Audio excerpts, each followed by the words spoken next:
Good afternoon, everybody.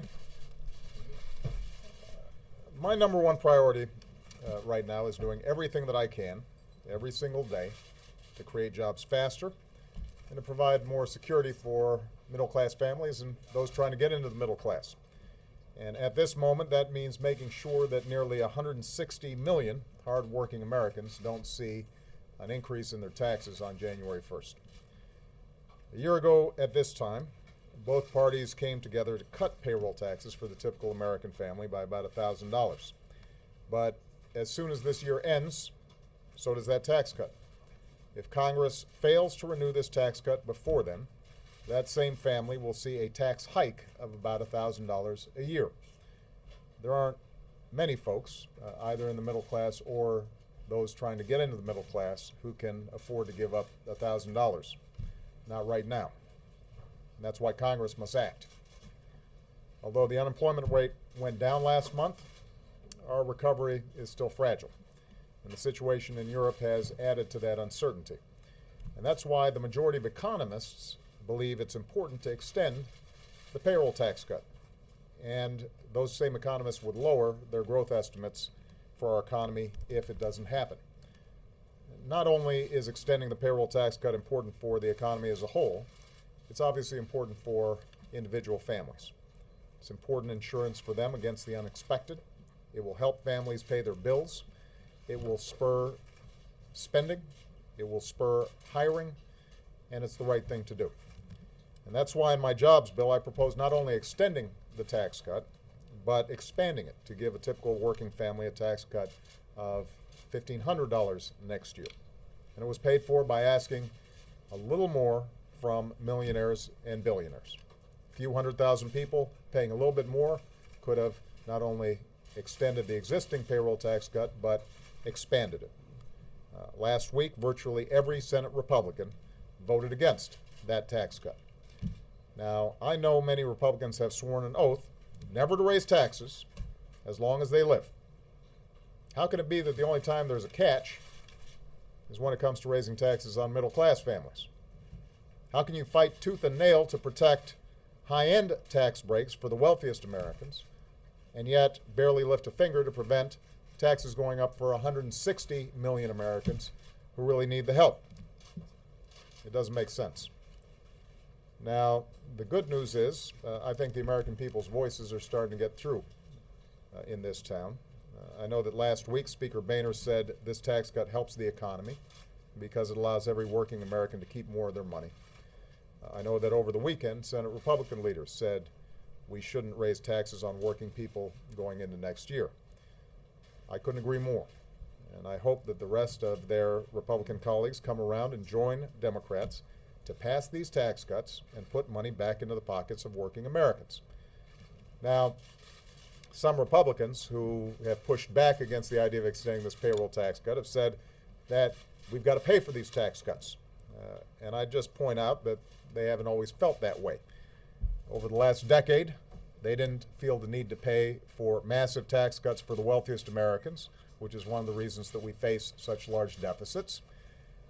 Indeed, when the Republicans took over the House at the beginning of this year, they explicitly changed the rules to say that tax cuts don't have to be paid for. So forgive me a little bit of a confusion when I hear folks insisting on tax cuts being paid for. Having said that, we all recognize that we've got to make progress on the deficit, and I'm willing to work with Republicans to extend the payroll tax cut in a responsible way. What I'm not willing to do is to pay for the extension in a way that actually hurts the economy. As Americans are well aware, this summer I signed into law nearly $1 trillion in spending cuts with another $1 trillion in cuts in the pipeline. And it would be irresponsible to now make additional deep cuts in areas like education or innovation or our basic safety net that are critical to the economy in order to pay for an extension of the payroll tax cut. We're not going to do that, nor are we going to undo the budget agreement that I signed just a few short months ago. Finally, with millions of Americans still looking for work, it would be a terrible mistake for Congress to go home for the holidays without extending unemployment insurance. If that happens, then in January, they'll be leaving 1.3 million Americans out in the cold. For a lot of families, this emergency insurance is the last line of defense between hardship and catastrophe. Taking that money out of the economy now would do extraordinary harm to the economy. And if you believe that government shouldn't take money out of people's pockets, I hope members of Congress realize that it's even worse when you take it out of the pockets of people who are unemployed and out there pounding the pavement looking for work. We are going through what is still an extraordinary time in this country and in this economy.